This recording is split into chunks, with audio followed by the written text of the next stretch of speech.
ጠይቁት መድኃኔዓለምን ሰው አርገን በሉት ሰው አርገን መድኃኔዓለም ቀራንዮን ማሰብ የተከፈለልኝን ውለታ ማሰብ ያቃተኝ ደካማ ሆኛለሁ እርቃኔን ተሰቅለ እርቃኔን ሸፍነልኛል ይሄን ማሰብ አልቻልኩም መድኃኔዓለም የሚታየኝ የሥጋ ጥያቄ ነው ስለመኖር ስላለመኖር ነው ስለ እንጀራ ጉዳይ ነው ሐሳቤ ምድራዊ ነው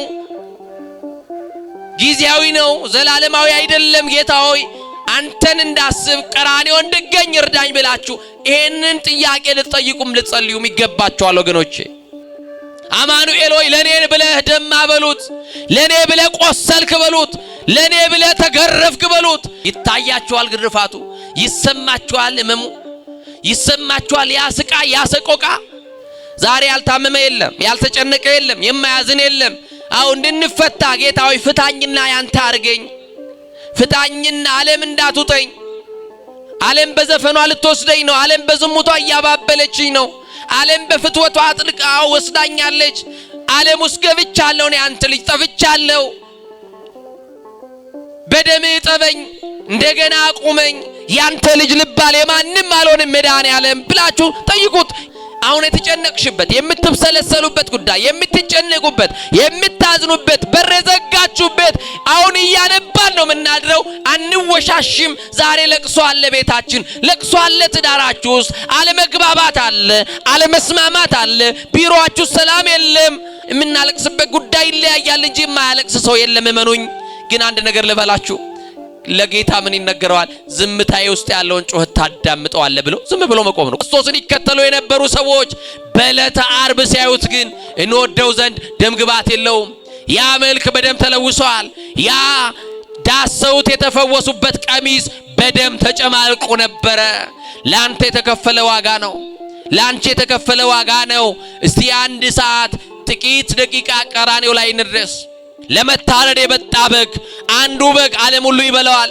አንድ ጊዜ ታርዶ ዓለም ሁሉ የሚድንበት በግ ዓለም ሁሉ ለዘላለም ሲበላው ሲጠግብበት የሚኖረው ፍሪዳ ለመታረድ የመጣው በግ እሱ ነው ከኋላ ያሉት ይጎትቱታል ከፊት ያለው ደግሞ ይለቀዋል ከፊት ያለው ሲጎትተው የኋላው ይስበዋል እየተንደረደረ ይወድቃል መስቀሉን እንደያዘ ይወድቅ ነበር ወድቆ እስኪነሳ አይጠብቁትም ይተፉበት ነበር ዮሐንስ ድንግል ማርያምን ያቅፋት ነበር ፊቱ በደም ተጨማልቋል እየሄደች ፊቱን ትጠርግለታለች ልጄ ትላለች ቋንቋ አጣች ቃላት አጠሯት ምን ብላ ትንገረው ዮሐንስ እያለቀሰ ይከተለዋል በአንጻረ መስቀል ቀዊሞ ዮሐንስ በከየ በመስቀሉ አጠገብ በመስቀሉ ትዩ ላይ ሆኖ ዮሐንስ አለቀሰ አይሁድ የሚገርፉት ግርፋት ፋታ እንኳን አይሰጡትም ለናቱ መልስ እንኳን ለመስጠት ጊዜ አልነበረውም ልጄ ብላ አንድ ልጇ ነውና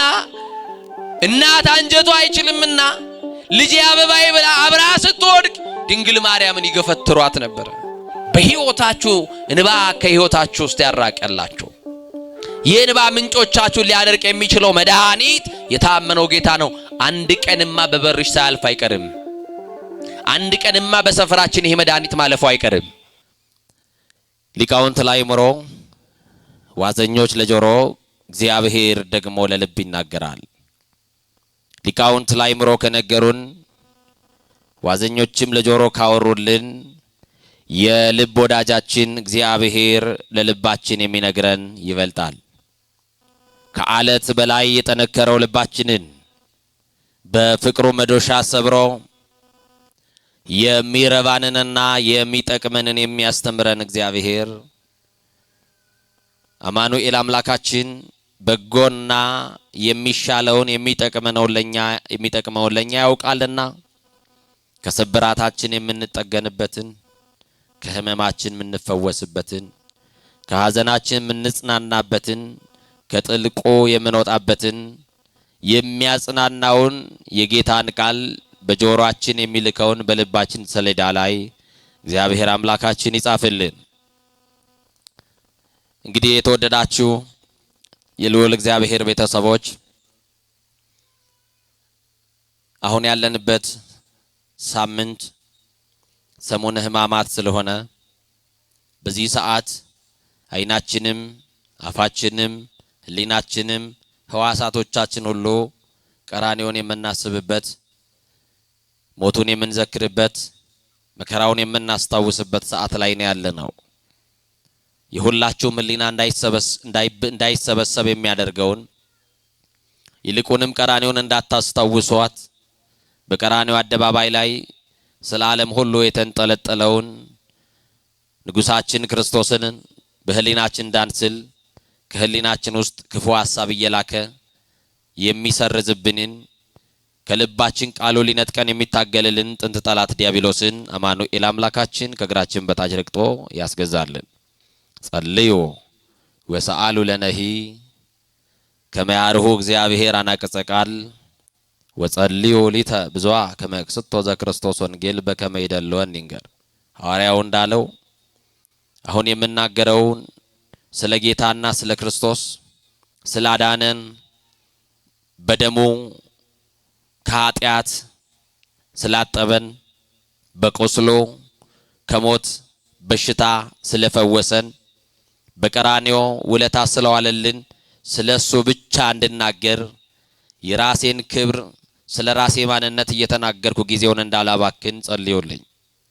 የምስጢር ባለቤት የደቀቀውን አጉልቶ የራቀውን አቅርቦ ምስጢር ገልጦ ጌታ መንፈስ ቅዱስ ለሁላችንም የቃሉን ደጅ ይክፈትልን። እንግዲህ በሰሙነ ሕማማት ሁለተኛዋ ሳምንት ወይም ደግሞ አሁን ያለንባት ዕለት የጥያቄ ቀን ትባላለች። ጥቂት በዚህ ቀን የተደረጉትን ነገሮች ነግሬ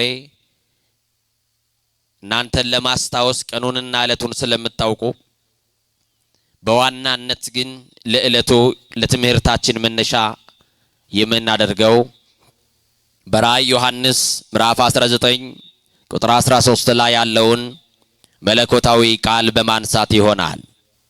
ቃሉ በደም የተረጨ ልብስ የሚል ነው።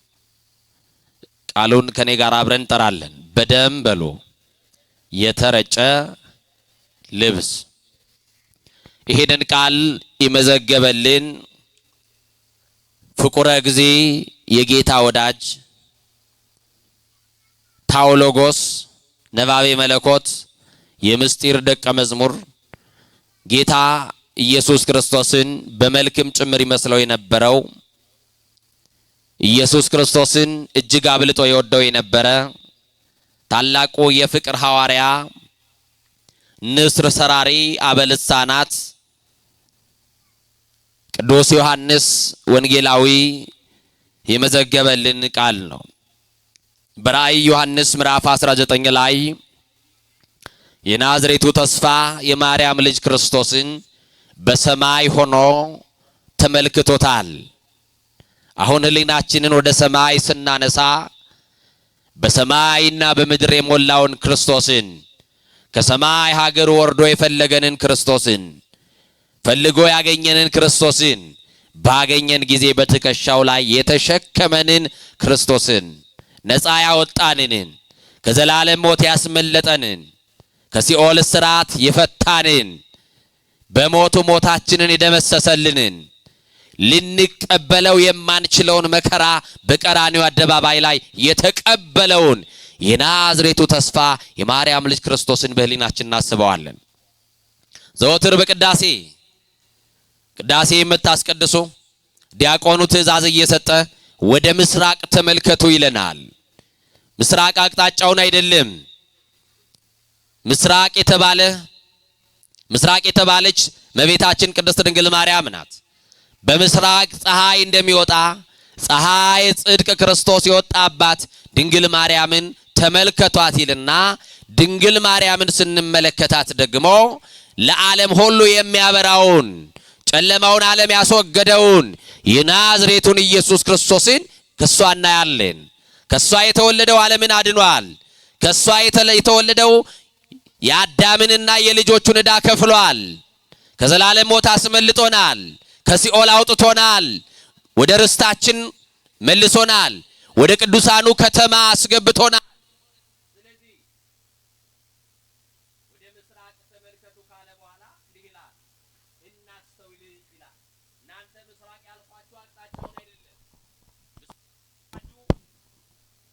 አቅጣጫውን አይደለም። ምክንያቱም ምስራቅ የተባለው ክርስቶስ ኢየሱስ ነው። ፀሐይ በምስራቅ ታይታ በምዕራብ ትጠልቃለች። በምስራቅ ታይቶ በምዕራብ የማይጠልቀው ክርስቶስን ተመልከቱት። ወጥቶ የማይገባውን ክርስቶስን ተመልከቱት። ታይቶ የማይሰወረው ክርስቶስን ተመልከቱት። ወዶ ማይጠላው ክርስቶስን ተመልከቱት። አፍቅሮ ማይከዳው ክርስቶስን ተመልከቱት። እውነተኛ ወዳጃችሁ ሰው ሆኖ ባህሪው የተጎሳቆለውን አዳምን ሰላሙን ያጣውን የሰው ልጆችን ሰላሙን ሊሰጥ ከምስራቅ ምስራቅ ከተባለች ከድንግል ማርያም እውነተኛው ፀሐይ ክርስቶስ ወደ ዓለም መጥቷል። ዮሐንስ በወንጌሉ እንደነገረን ወብርሃነ ጽድቅ ዘያበር ለኩሉ ዓለም አለ። ለሰው ሁሉ የሚያበራ እውነተኛ ብርሃን ወደ ዓለም መጣ አለ። ያንን ብርሃን ነው ዓለም ያላወቀው። ክርስቶስን ዓለም አላወቀውም። ጨለማው ዓለምን ለማብራት እንደመጣ ዓለሙ አላስተዋለውም፣ ዓለሙ አላወቀውም። ስለዚህ እንዲህ አለ ዮሐንስ ወብርሃነ ጽድቅ ዘያበር ለኩሉ ዓለም ዓለም ሰያይመሩ አለ። ዓለም እንኳን አላወቀውም። ብታውቁት ኖሮማ ለዚህ ነው ሐዋርያው ቢያውቁማ ኖሮ ክርስቶስን ባልሰቀሉት ባልገደሉት ብሎ እንደተናገረው አለ። ወገኖቼ ጨለማ የማይዘው እውነተኛው ብርሃን ክርስቶስ እሱ እናቱ በምስራቅ እሱ በፀሐይ ተመሰለ። አማናዊ ፀሐይ ነው፣ እሷም አማናዊት ምስራቅ ናት። ስለዚህ ዛሬ የምናየው ባለችን ዕለት አጠር አድርገን ቀራንዮ ላይ ተገኝተን የተከፈለንን ውለታ ለማየት እንሞክራለን። በቅዱስ ቤተ ክርስቲያን መንፈሳዊ ሥርዓት መሰረት የሰሙነ ሕማማት ማክሰኞ የጥያቄ ቀን ተብሎ ይታወቃል። የምን ቀን አልኳችሁ? የምን ቀን አልኳችሁ? የጥያቄ ቀን። የክብር ባለቤት ጌታችን አምላካችን መድኃኒታችን ኢየሱስ ክርስቶስን በቤተ መቅደስ ረጅም ሰዓት በማስተማርና ከአይሁድ ለቀረቡለት የተንኮል የክፋት ጥያቄዎች መልስም የሰጠበት ዕለት ነው። እናቴ ልጅ ዛሬ ጥያቄያችንን በክፋት ሳይሆን በደግነት የምናቀርብበት ቀን ያደርግልን። አንዳንድ ያልታደሉ ሰዎች ቤተ ክርስቲያን መጥተው የእገሌን ነገር አሳየን ብለው ጥያቄያቸውን ለእግዚአብሔር ያቀርባሉ። እገሌ የምትባለዋን ሴትዮ ከላይ ላይ አውርድልኝ፣ ገላግልልኝ ወይ በሞት ለየኝ ብለው እንዲህ ስለ ሰዎች ውድቀት የሚሳሉ ሰዎችን እናያለን። አይሁድ ጌታን የጠየቁት የመንግስቱን ነገር አይደለም። ስለ ዘላለም ሕይወትም አልጠየቁትም። ስለ ገነት ስለ መንግስት ሰማያት አይደለም የጠየቁት። ስለ መዳን አይደለም የጠየቁት። ክፋትና ተንኮል በልባቸው የሞላ ምክንያት ይፈልጉበት ስለነበረ የልባቸውን ተንኮልና ክፋት ተመልክቶ እንደ ጥያቄያቸውን በጥያቄ የመለሰበት ዕለት ነው። እስቲ የጥያቄ ቀን በሉ። ጸሐፍት ፈሪሳውያን ጌታችንን በንግግሩ ለመያዝ ብዙ ተንኮል ያለባቸው ጥያቄዎችን ለኢየሱስ ክርስቶስ አቅርበውለታል። የመጀመሪያው እየሰማችሁኝ ነው? ግብር ለማን መክፈል ይገባል ብለው መንግስታዊ የሆነ ጥያቄም ጠይቀውታል። የልባቸውን ተንኮል ያውቃል። ከቤተ መንግስት ሰዎች ጋር ሊያጣሉ እንደፈለጉ ያውቃል። ምክንያቱም ግብር ለመንግስት መክፈል አይገባም ብሏል ብሎ በዘመኑ ከነበረው ከቄሳር ጋር ሌላ ጸብና ክርስቶስ የሚያዝበትን ሌላ የክስ ፋይል ለመክፈት ነው። እንዳልኳችሁ የሕግ ሰዎች ናቸው። ያጠኑት ሕግ ነው። በእኛ ቋንቋ ሎየሮች ናቸው። የሚያውቁት ወንጀለኛ መቅጫ ነው። ስለ ምህረት አያውቁም። ቀኑን ሙሉ የሚያወሩት እንዲህ ላለ ወንጀል እንዲህ ያለ ቅጣት ነው እንጂ የሚሉት ስለ ምህረት አያውቁም። የሰማችሁኝ ነው? እነሱ አቡሃ ለሐሰት፣ እሱ ደግሞ አቡሃ ለምህረት። የምህረት አባቷ ነው። እስቲ ክርስቶስ በሉ። የምህረት አባቷ ነው። የምን አባቷ? የምህረት። አንዳንድ ሰዎች በቤተ ክርስቲያን አሉ የሚከሱ፣ የሚያስከስሱ፣ የሚወነጅሉ፣ መክሰስ በራሱ አገልግሎት የሚመስላቸው ክርስቲያኖች አሉ። አያችሁ? አቡሃ ለሐሰት፣ በሐሰት አቡሃ ለሐሰት የተባለው የሐሰት አባቷ የተባለው ዲያብሎስ ነው። የዲያብሎስ ስራ አስፈጻሚዎች ወንድማቸውን የሚጥሉ የሐሰት ምስክር ሰብስበው የሚከሱ የሚወነጅሉ ሰዎች አሉ። ስለዚህ ክርስቶስን አንደኛ ጥያቄ ያቀረቡለት ምን ብለው? ግብር ለማን መክፈል ይገባል ብለው ጠየቁት። ክርስቶስም እንዲህ አላቸው፣ ከእናንተ መካከል ሳንቲም ወይም ገንዘብ ብር የያዘ ማን ነው አለ። ገንዘቡን ሰጡት። በዛ ዘመን የነበረው ሳንቲም በዘመኑ የነበረው የንጉሱ ስዕል ተጽፎበታል። የንጉሱ ፎቶ ታትሞበታል። ይሄ ማን ነው አለ? ቄሳር። ስለዚህ የቄሳርን ለቄሳር የማንን? የቄሳርን። አሁን ቤተ ክርስቲያን አስራትና በኩራታችሁን አውጡ ስትል የመንግስትን እያስቀራችሁ ለቤተ ክርስቲያን ብቻ ስጡ፣ ይሄንን ባታደርጉ ገነት መንግስተ ሰማያት አትገቡም ብትላችሁ ኖሮ ቤተ ክርስቲያን ጸባዋን ከምድራዊ ነገስታት ጋር ታረግ ነበር ማለት። ሰማችሁኝ አይደል? ትነግዳላችሁ፣ ትሰራላችሁ፣ ታተርፋላችሁ፣ ግብር ለመንግስት ትከፍላላችሁ። እናንተ በከፈላችሁ ግብር ደግሞ መብራት ታገኛላችሁ፣ ውሃ ታገኛላችሁ፣ መንገድ ይሰራላችኋል። ደግሞ ፖለቲካ ውስጥ ገባ እንዳትሉኝ ይመስለኛል። ከኔ ጋር ናችሁ? እግዚአብሔር ከሁላችን ጋር አይሆን። ስለዚህ ምን አላቸው? የቄሳርን ለማን አለ? ለመንግስት የሚገባውን ለመንግስት ስጡ፣ ለእግዚአብሔር የሚገባውን ደግሞ ለማን አለ? ጥያቄያቸውን በጥያቄ መለሰባቸው፣ አፈሩ። ሁለተኛ ጥያቄ ለኢየሱስ ክርስቶስ ደግሞ አቀረቡለት። የሰማችሁ ነው። ስለምንድን ነው ያቀረቡለት? ስለ ትንሣኤ ሙታን።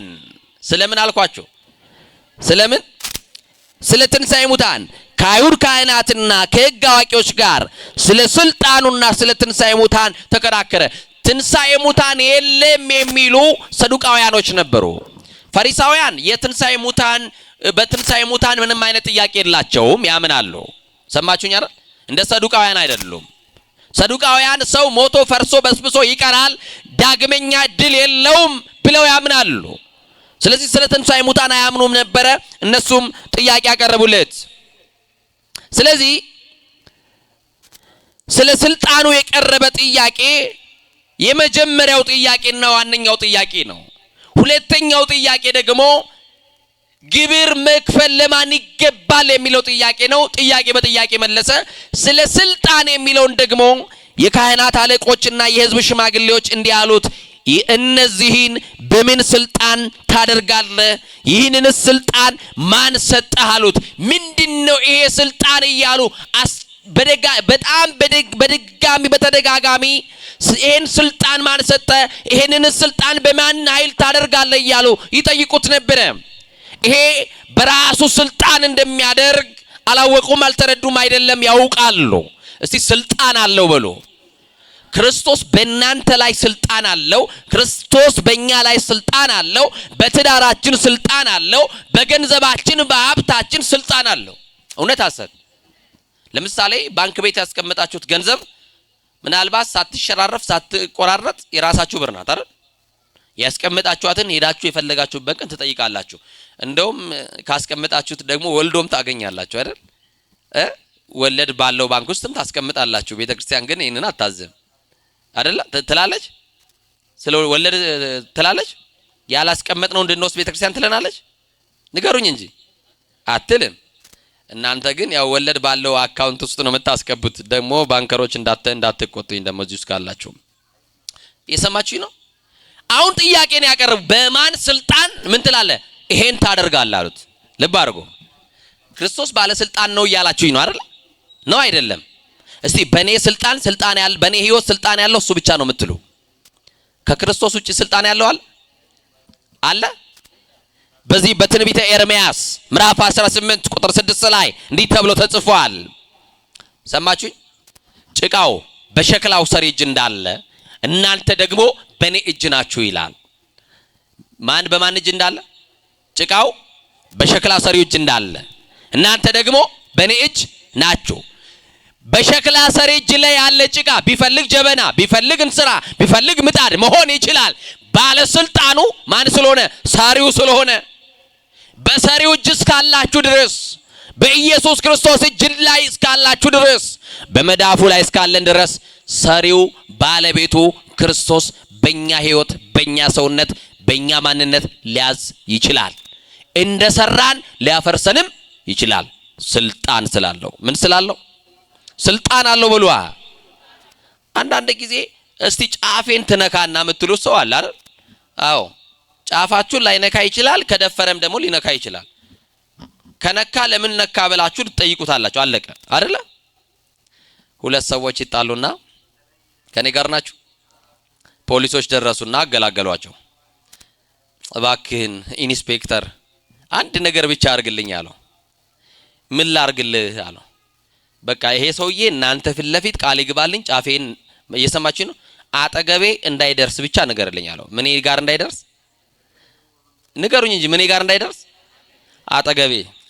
ሰውዬው ደግሞ መለሰና በል አጠገቤ እንዳደርስ ብሎሃል ሲባል ምን አለ? አረ ጌታው ምን አጠገብ አለው? ይልቁንስ አጠገብ ያለኝ እኔ ነኝ አለ። ምንድነው አጠገብ ታውቃላችሁ? አጠገብ ታውቃላችሁ? ይኸውልህ አጠገብ ያለውን ሰው አትክፋው። አጠገብሽ ላይ ያለውን ሰው አትክፊው። የሰማችሁ ድሮ አባቶቻችን ባልነቁና ባላወቁ ወንጌል ባልተገለጠባቸው ሰዓት የብዙዎች ጸብ ድንበር በመግፋት ነው። ጎረቤት ባለማት ነው። እጣቢ በመድፋት ቦይ በመልቀቅ ነበር አይደለ? እንደው እግዚአብሔር ይመስገን ሰው ወንጌል እየተማረ ይህንን ክፋት ትቶት እንደሚሄደው ምድር መቆያ እንጂ መኖሪያ እንዳልሆነች ሲገነዘብ ማን በሰራው ቤት ውስጥ ተቀበረ? ማን በአበባ ምንጣፍ ላይ ተቀበረ? ማን በወርቅ ካባው ተቀበረ? ባለጠጎቹም ከጣታቸው እንኳን ያለውን ወረቀት ቀለበት እንኳን እየፈለቀቁ የሞተ ቀን ያወጣታል እኮ። በትዳር በጋብቻ ቀን እስከ ሞቴ በላይ ያሰርከውን ቀለበት ሲገንዙ ፈልቅቀው ነው የሚያወጡት። ጆሮክ ላይ ያለው አይን እየሰማችሁኝ ነው? እግዚአብሔር ከሁላችን ጋር ይሁን። እንዲህ አላቸው ክርስቶስ ጥያቄን በጥያቄ ምን አላቸው?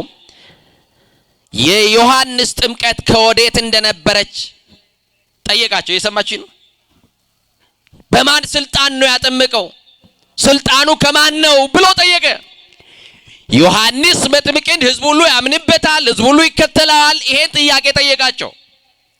ዮሐንስ የላከው አንተ ነህ፣ እሱ የጫማውን ጠፍር እንኳን ልፈታው የማይገባኝ ብሎ እነዛ ጸሐፍት ፈሪሳውያን በተሰበሰቡበት ከኔ በኋላ ይመጣል፣ እኔ በውሃ እሱ በእሳት ብሎ መስክሮለታል።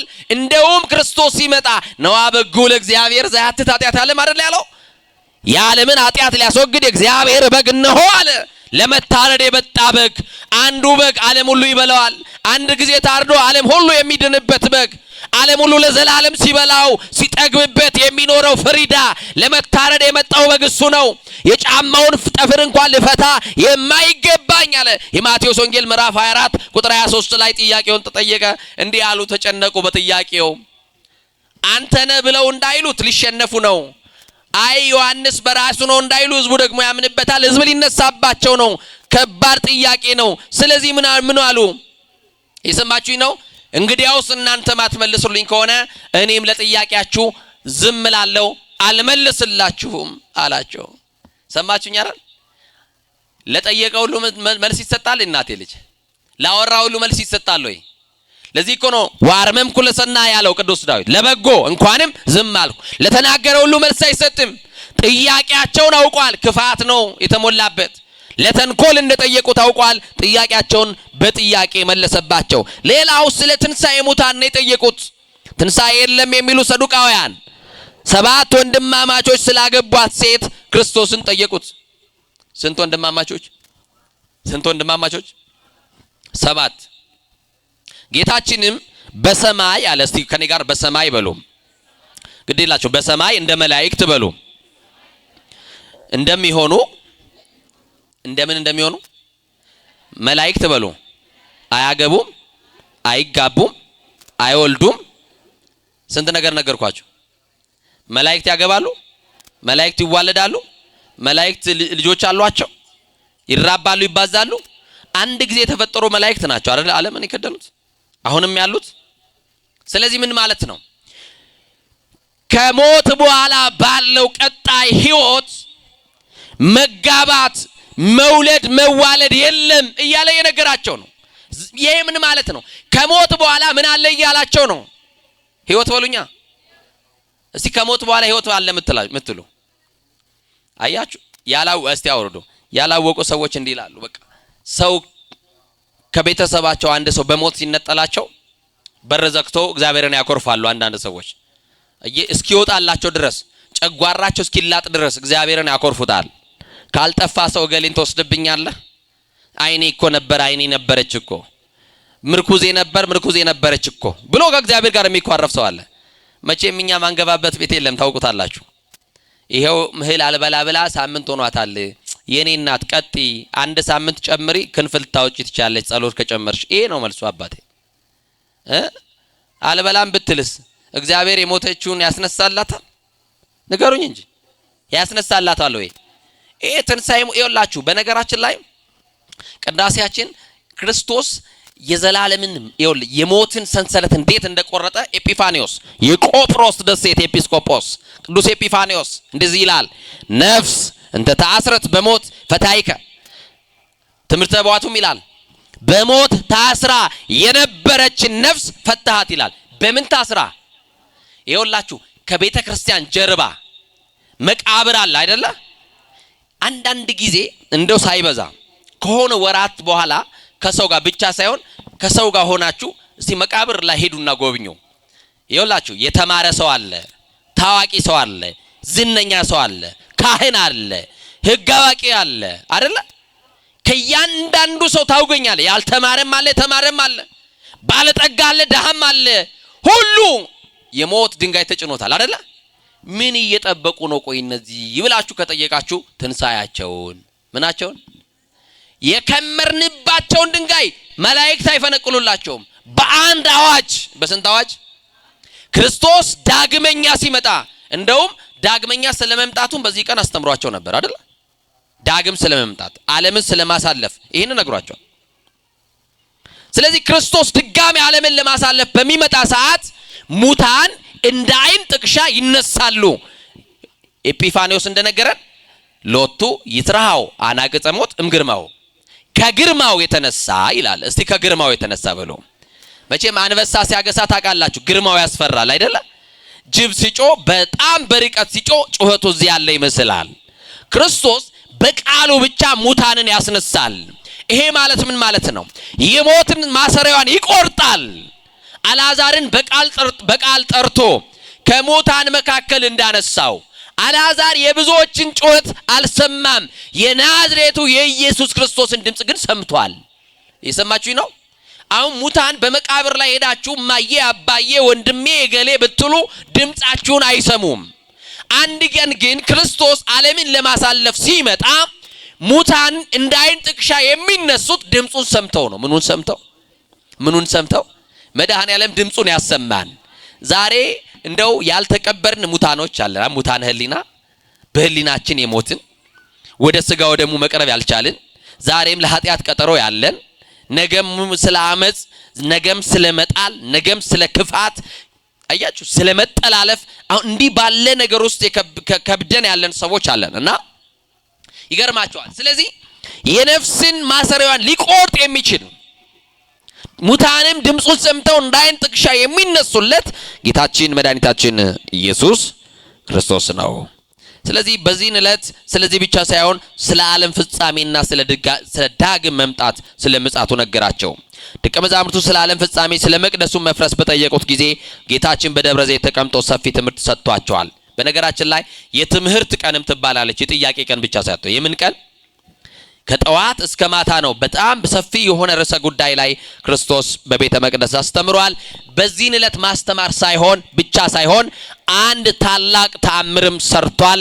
ይሄንን ከተነሳንበት የትምህርት ርዕስ ጋር አያይዘን እናይና ትምህርታችን እንጠቀልላለን። የትምህርታችን ርዕስ እናንተ እንድታስታውሱት ያክል ነው። በደም የተረጨ በነገሩኝ ጎሽ እስቲ በሉ፣ ሙሉውን በሉኝ እስቲ። በምን የተረጨ ልብስ? በደም የተረጨ ልብስ።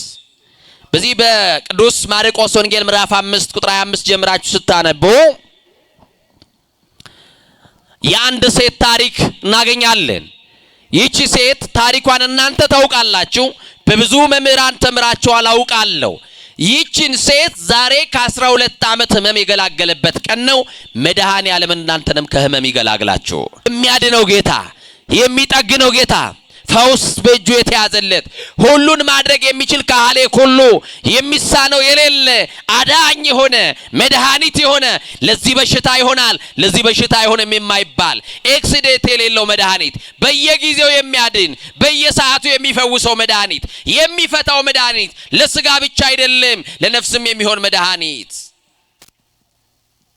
ድራግ ስቶር ሄዳችሁ ከእጽዋት ውጤት የተቀመሙት መድኃኒት ቀዝቃዛ ቦታ ቢቀመጡ ችግር አላቸው። በጣም የሞቀ ቦታም ከተቀመጡ ችግር አላቸው። ቀዝቃዛ ቦታ ሲቀመጡ ቴምፕሬቸራቸው ይስተካከላል። ሞቃት ቦታ ሲቀመጡ ሙቀቱ ከመድኃኒቱ ጋር ረጅም ጊዜ እንዲቆም ተስተካክሎ ይቀመጣል። ይሄ ግን ጌታ በረሃ ላሉትም መድኃኒታቸው በደጋም ላሉት መድኃኒታቸው ለፍጥረት ሁሉ መድኃኒት የሆነ ፍጥረቱን ሁሉ የሚያድን የማርያም ልጅ ክርስቶስ ብቻ የሥጋም የነፍስም መድኃኒት የሥጋም የነፍስም ምግባችን ክርስቶስ አልጫው ዓለም የጣፈጠበት ክርስቶስ ከኔ ጋር ናችሁ። በደም የተረጨ ምን አልኳችሁ? ልብስ። ሴትየዋ ታሪኳ የተቀመጠ ይቺ ሴት በማርቆስ ወንጌል ምዕራፍ 5 ላይ ታሪኳ ተመዝግቧል። ገንዘብ አላት፣ ትዳር የላትም፣ ባለጠጋ ናት፣ ልጅ አልወለደችም። የራሴ የምትለው መኖሪያ ቤት አላት፣ ደግሞም በርከት ያለ ገንዘብ አላት። አንድ ቀን ግን ታመመች ይላል። ባለጠጋ ገንዘብ ስላለው አይታመምም ያለው ማን ነው? የተሻለ ኑሮ መኖር ስለጀመራችሁ ህመም አያገኛችሁም ያለው ማን ነው? የግል ዶክተር ስላላችሁ አትታመሙም ያለው ማን ነው? ባለጠጋ መታመም ብቻ አይደለም፣ ባለጠጋም ይደህያል፣ የሰበሰበም ይበተንበታል። ለዓመት ያሉት በእለት ሲበተንባቸው አይተናል። ለሰርግ ብለው ያስቀመጡት ለለቅሶ ሲውልባቸውም አይተናል። ጎተራ ይጎርላል አይጎርልም? አይጎርልም፣ ይጎርላል። እና ይገርማል። ይህች ሴት ታመመች። ታውቃላችሁ፣ ደም ነው የሚፈሳት፣ የማይቋረጥ ደም፣ ቀንም ማታም ሌሊትም ደም ይፈሳታል። ደሟን ለማቆም ያልሄደችበት ስፍራ ያልሄደችበት ሕክምና ማዕከል አልነበረም። ገንዘብ ስላላት በገንዘቧ ብዛት ግን መዳን አልቻለችም። መዳን የሚቻለው በማን ነው? መድኃኒቱ ክርስቶስ ሲያገኛችሁ ነው የምትፈወሱት። ከመድኃኒቱ ጋር ያገናኛችሁ። ለመድኃኒታችሁ ጀርባ እንዳትሰጡ፣ እሱ የሚያድን ነው። በዓለም ያለውን መድኃኒት ብታገኙ ውጭ ሀገር ዘመድ ስላላችሁ የተሻለ መድኃኒት ገዝቶ ቢልክላችሁ እሱ ማስታገሻ እንጂ ፈውስ አይደለም። ግርሻ ያለበት ህመማችሁ፣ ግርሻ የሌለበት ፈውስ የክርስቶስ ነው። አንዴ ከፈወሰ ለዘላለም ያቆማል። ፈውሱ ግርሻ የለበትማ። አንድ ጊዜ ምሕረት ካረገ ለዘላለም ያቆማል። ለዘላለም ያቆማችሁ ወገኖቼ። እቺ ሴት ደም ይፈሳታል። ታውቃላችሁ፣ ደማቸው የሚፈስ ሴቶች በባህልም ሕክምና በዚህኛውም ሕክምና የሚባለው ነገር ይኖራል። ታውቁታላችሁ። እናንተ ለሳይንሱ ለእናንተ ልተውላችሁ። ከኔ ጋር ናቸው አይደል? ይቺ ሴት ያገኛት ሐኪሞች ሁሉ ገንዘብ ክፈይ መድኃኒት አለ ይሏታል። ገንዘብ ትሰጣለች። የሚያሸክሟት መራራ መድኃኒት ግን እንኳን ለአንድ ቀን ማስታገሻ አልሆነላትም። እንኳን መድኃኒት ሊሆናል ለሆነ ደቂቃ እንኳን ደሟን አላቆመላትም። ግን ተስፋ አልቆረጠችም። ተስፋ አትቆረጡ በዚህ ጌታ። ተስፋ ይቆረጥማ በክርስቶስ። ከሰው ያለ ሁሉ ትሞክራላችሁ፣ ላይሳካ ይችላል። የጠበቃችሁትን ላታገኙ ትችላላችሁ። መድኃኒት አለ ተብሎ በተነገራት ስፍራ ሄዳለች። ቆላ ነው ደጋ ነው አላለችም። መንገዱ ሩቅ ነው አላለችም። በእግሯ እየተጓዘች ቀን ከሌሊት እያደረች ባለ መድኃኒቶችን ዞራ አግኝታለች። ያገኘቻቸው ስርማሾች፣ ያገኘቻቸው ቅጠል በጣሾች፣ አስማተኛው ያልቀራት ሞራ ገላጭ፣ ጠንቋይ ያልቀራት ልቤ ደብዳቢ። ታውቃላችሁ በእኛ ዘመን ሲጨንቃችሁ የት እንደምትሄዱ። ሲጨንቅሽ ማርያም ጋር አይደለም ሲብስብሽ እንጂ። ሲጨንቅ ስላሴ ጋር አትመጣም፣ እርግጠኛ ነኝ። እናንተ መቼም ትንሽ ዕውቀት ታውቁታላችሁ። ትንሽ ፊደል መቁጠራችን ይሄ በሽታ እንዲህ ሊሆን ይችላል ብለን ምን ሄደባቸው ቦታዎች አሉ። ሳይሆን ሲቀር ደግሞ የምናማክራቸው ሰዎች አሉ። ከኔ ጋር ናቸው አይደል? አንድ ጊዜ አስታውሳለሁ የኔን ፎቶ በማህበራዊ ሚዲያ ላይ ያወጡትና የባህል ሕክምናን እናውቃለን ከሚሉ ሰዎች እንትን ላይ ለጠፉት። ሰማችሁኝ? ጥሩ ነው። አባቶቻችን የባህል የእጽዋት ሕክምና ጥበባቸው ነው ዛሬ ዓለም ለደረሰችበት ጥበብ መድረሻቸው አባቶቻችን ነው። አይታመንም፣ አይዋሽም አይደል? አይካድም፣ እውነት ነው። ግን የተቀላቀለ ነው። ምን ይላል? ለሀብት ይላል። ለምን ይላል? ለገበያ ይላል። ለምን ይላል? ለመስተፋቅር ይላል። ገዛ ለምን ይላል? አያደርስ እኮ የሰማችሁኝ ነው አይደል? እንዲህ አይነት ማስታወቂያዎች አሉት። የኔ ፎቶ ነው የተለጠፈበት። ሰማችሁኝ አይደል?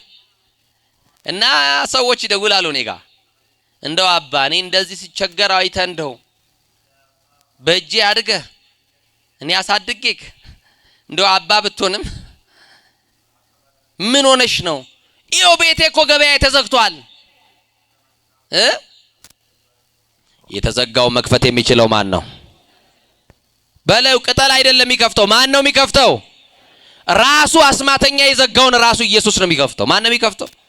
ዛሬ ኢየሱስ በሉኝ እስቲ በሉ። በማርያም እንደው ሰውዳችሁ ኢየሱስ በሉ። የሚከፍት የሚዘጋ ተብሎ የተጻፈለት እሱ ነው። አያችሁ? መክፈትም መዝጋትም የሚችል ሰው የለም። ያንተን ጉሮሮ የከፈተው ማን ነው?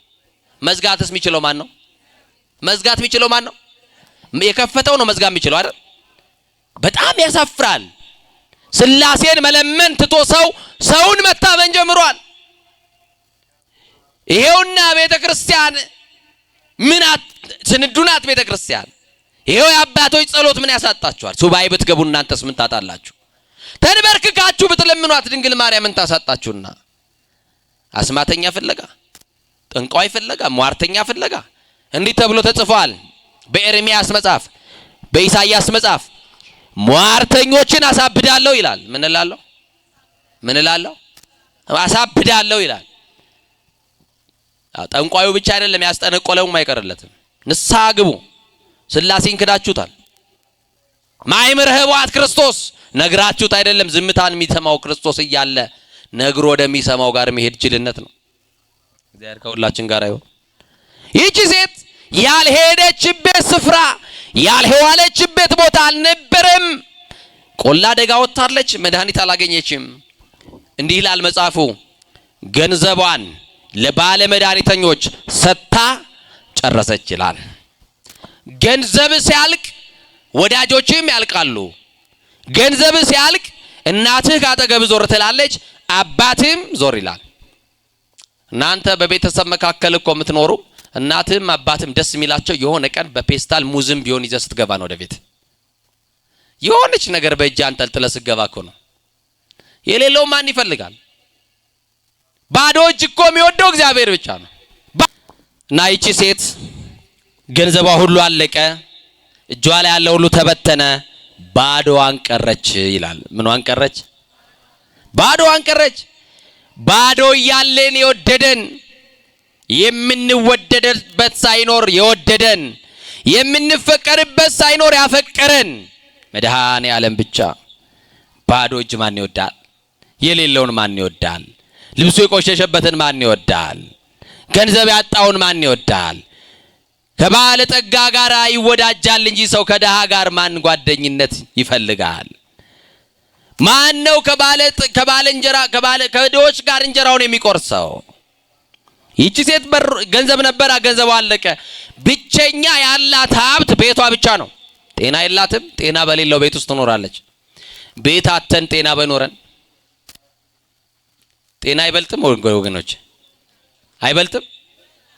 አንዳንድ ሰዎች እንዲላሉ እኮ መድኃኔ ዓለም ሆይ ሀብት ነበረ ዘመኔ ሙሉ የጠየቅኩ ሀብት ሰጥተኸኛል፣ ግን ጤና አጣውኝ፣ በሀብቴ ጤናዬ ሊመለስ አልቻለም፣ ጤናዬ መልስልኝ ሀብትህን የሚሉ ሰዎች አሉ። ቤተ ክርስቲያን መጥተው የተሰጣቸውን የሚያስመልሱ ሰዎች አሉ፣ ውሰድልኝ የሚሉ። እና ይቺ ሴት ገንዘቧ ተማጦ ቤቷ ተኝታለች። ዝም ብላችሁ ሳሏት። ገንዘብ አታ፣ መታከሚያ አታ፣ ጠያቂ አታ፣ ዘመድ አታ፣ ማህበረሰቡ አግሉላት። ደግሞ ደም ብቻ እኮ አይደለም ይፈሳት፣ ደሙ የህመም ስለሆነ ደሙ የበሽታ ስለሆነ ታውቃላችሁ። የበሽታ ደምና ኖርማል የሚፈስ ደም እኩል አይደለም። የበሽታ ደም ስለነበረው ክፉ ሽታ ነበረው። ማንም ሰው አጠገቡ አያቆማትም ነበር። ይቺ ሴት ድንገት እንኳን ተሳስታ በገበያ መካከል እንኳን ብትል ያቺ ሴት ናት ብለው በጠረኗ ይለዩዋት ነበርና አፍንጫቸውን ይዞባታል።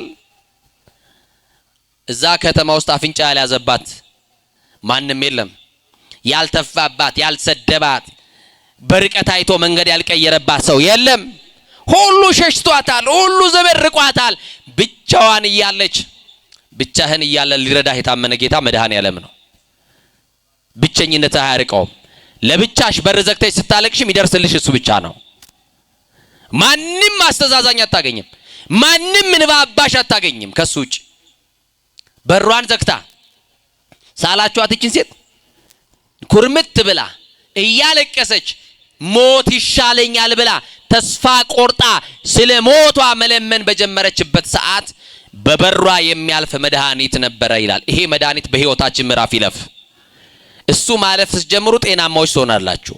ክርስቶስ በህይወታችሁ ምዕራፍ በህይወታችሁ በር ላይ እንዲያልፍ ፍቀዱለት። ብዙ ሰዎች እየተከተሉት ደቀ መዛሙርቱ የተከተሉት መዳን የሚፈልጉ ፈውስ የፈለጉ በረከት የፈለጉ የሰላም ጥያቄ ያላቸው ክርስቶስን እየተከተሉት በበር ብዙ ሰው እየተንጫጫ ሲያልፍ ምንድነው ዛሬ ያለ ወትሮው ይሄ ሁሉ የሰው ድምጽ ምሰማው ብላ በሯን ከፈተች። በሯን ስትከፍት በበር ላይ ብዙ ሰው ያልፋል። ጠየቀች ምንድነው ስትል የናዝሬቱ ኢየሱስ መድኃኒተ ዓለም እያለፈ እንደሆነ ተነገራት። እስከ ዛሬ ድረስ ሰምተው የማታውቀው መድኃኒት ነው ያለፈው። እስከ ዛሬ ድረስ የምታውቀው መድኃኒት በገንዘብ ነው፣ በነፃ የታደለው መድኃኒት ዋጋ የተከፈለለት አንድ ጊዜ ይሄ መድኃኒት ለሁሉ በሽታ የሚሆን መድኃኒት፣ ኃጢአትንም ጭምር የሚፈትፉስ መድኃኒት፣ ደም ብቻ አይደለም ሞትን የሚያቆም መድኃኒት፣ እንባ የሚያቆም መድኃኒት፣ መከራ የሚያቆም መድኃኒት፣ ስቃይ የሚያቆም መድኃኒት በህይወታችሁ እንባ ከህይወታችሁ ውስጥ ያራቀላችሁ የእንባ ምንጮቻችሁን ሊያደርቅ የሚችለው መድኃኒት የታመነው ጌታ ነው። አንድ ቀንማ በበርሽ ሳያልፍ አይቀርም። አንድ ቀንማ በሰፈራችን ይሄ መድኃኒት ማለፉ አይቀርም። ይሄ መድኃኒት እያለፈ ነው። በሯን አልዘጋችም። አምና ወጣች። ዛሬ ከመድኃኒቱ ጋር እገናኛለሁ አለች። ከመድኃኒቱ ጋር ያገናኘን ከመድኃኒቱ ጋር አገናኛለሁ። አምና ነው ከቤት የወጣችው። ዛሬ መድኃኒተ ዓለም ኢየሱስ ክርስቶስ ለጸሐፍት ፈሪሳውያንና ለሕዝብ አለቆች ስለ እምነት ጭምር እነሱ ስላላመኑበት አምና ከቤቷ ስለወጣች ስለዚህ ሴት የነገራቸው በዚህ ምክንያት ነው። ስለ እምነት የነገራት አምና ወጣች። አምኖ የወጣማ ይፈወሳል። ምን ብሎ የወጣ? ሰሞኑን በአንድ ጸበል ስፍራ ነበርኩኝ። እየሰማችሁኝ ነው? ወንጌል እንዳስተምር ተጋብዤ እጄ የማይፈወስ የማይፈታ ነገር አላይም ነበር። ምንድነው ጉዳዩ የሚለው እንደ ሰውኛ እንደ እግዚአብሔርኛው መልስ አለው። እየሰማችሁኝ ነው? የመጀመሪያው ያ ሰው ከቤቱ የወጣው ማንን አምኖ ነው? ንገሩኛ። እግዚአብሔርን። ማን ይመረኛል ብሎ፣ ማን ይፈታኛል ብሎ፣ ማን ያቆመኛል ብሎ። ዊልቸር ላይ ያለው በዊልቸር ከዊልቸሩ ላይ ይቆማል። የማይናገረው ዲዳ ይናገራል። በጣም እኮ የሚገርማችሁ HIV ነፃ ሆኖ ወረቀት ይዞ መጥተው ይመሰክራሉ። ካንሰር ይፈወሳል። ምንድነው? እምነት። እግዚአብሔር እንዲህ ያለ እምነት ለኛ ያርግልን። ወደ ቤተ ክርስቲያን ስትመጡ ቃሉን ለመስማት ለመፈታት እንደምትመጡ አምናችሁ ነው። ከበደል እስራት ሊፈታኛል በቃሉ፣ ከኃጢአት እስራት በቃሉ ይፈታኛል ብላችሁ በእምነት ነው። እቺ ሴት በእምነት ወጣች፣ ግን ደሟ ይፈሳል። ሰው ካያት ግን ያባረሯታል። ታውቃለች። ዛሬ ማንም ሰው ይጥፋብኝ፣ ማንም ሰው ይስደበኝ፣ ማንም ሰው ይናቀኝ፣ ማንም ሰው ያበሻቅጠኝ፣ ይክፉኝም ይጣሉኝም ይደብድቡኝም ማግኘት ምፈልገው መድኃኔዓለምን ነው አለችና ወጣች።